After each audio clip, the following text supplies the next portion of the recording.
Assalamualaikum warahmatullahi wabarakatuh.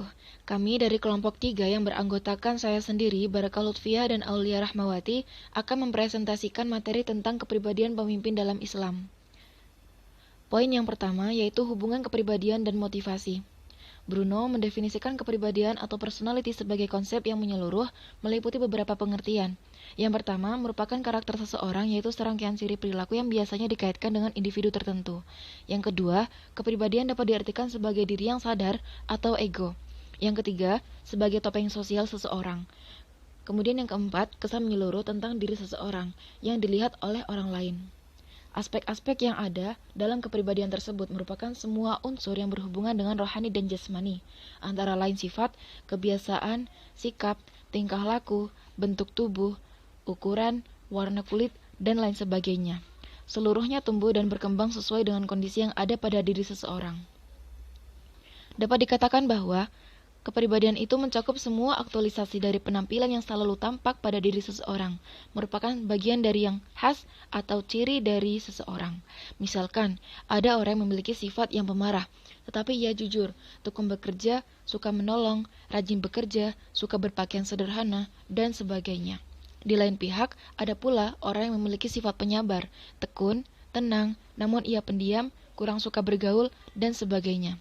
Pola-pola sifat dan kebiasaan seperti yang telah disebutkan di atas merupakan contoh pola atau bentuk kepribadian seseorang.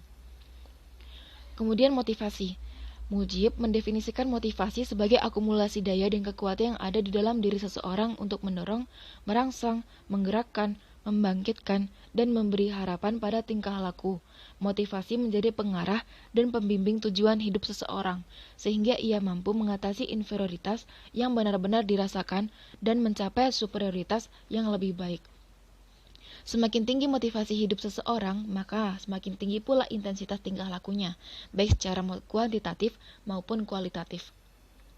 Menurut Nasution dan Lois Allen, ada 3 fungsi motif, yaitu mendorong manusia untuk menjadi penggerak atau sebagai motor yang melepaskan energi. Yang kedua, menentukan arah perbuatan ke tujuan tertentu. Yang ketiga, menyeleksi perbuatan, yakni menentukan perbuatan apa yang harus dijalankan untuk mencapai suatu tujuan dengan menghindari perbuatan yang tidak bermanfaat bagi pencapaian tujuan tersebut. Dari pengertian-pengertian tersebut dapat disimpulkan bahwa hubungan kepribadian dan motivasi diantaranya yaitu yang pertama, motivasi merupakan motor penggerak atau sebagai energi yang menggerakkan, sedangkan kepribadian merupakan pengatur arah dan penentu kualitas kegiatan yang dilakukan dalam upaya memenuhi suatu kebutuhan tertentu. Yang kedua, motivasi merupakan penentu tujuan dari kegiatan yang dilakukan, sedangkan kepribadian menjadi pembatas atau pengatur keseimbangan antara kebutuhan dan tujuan berpengaruh terhadap intensitas dan kualitas kegiatan, dan motivasinya merupakan pendorong yang kuat. Kemudian yang terakhir, motivasi merupakan penyeleksi jenis kegiatan yang dilakukan, sedangkan kepribadian dengan berbagai aspeknya akan menjadi penguat dalam melakukan kegiatan yang terpilih berdasarkan motivasi tersebut. Selanjutnya, poin kedua, yaitu unsur yang harus dimotivasi seorang pemimpin. Menurut Emmett, secara umum terdapat 2 faktor penting yang menunjang kepemimpinan yang efektif, yaitu karakteristik kepribadian atau personality dan fisik.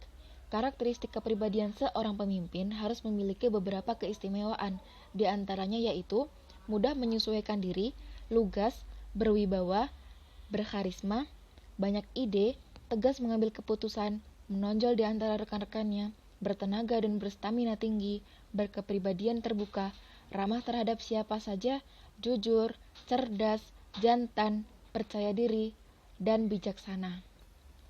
Perlu diingat bahwa keberhasilan kepemimpinan ternyata bukan hanya dipengaruhi oleh sifat-sifat yang telah diwariskan sejak lahir, namun dipengaruhi oleh fungsi-fungsi dari berbagai faktor yang itu bakat, tempat, dan waktu yang tepat. Selanjutnya presentasi akan dilanjutkan oleh Mbak Aulia Rahmawati.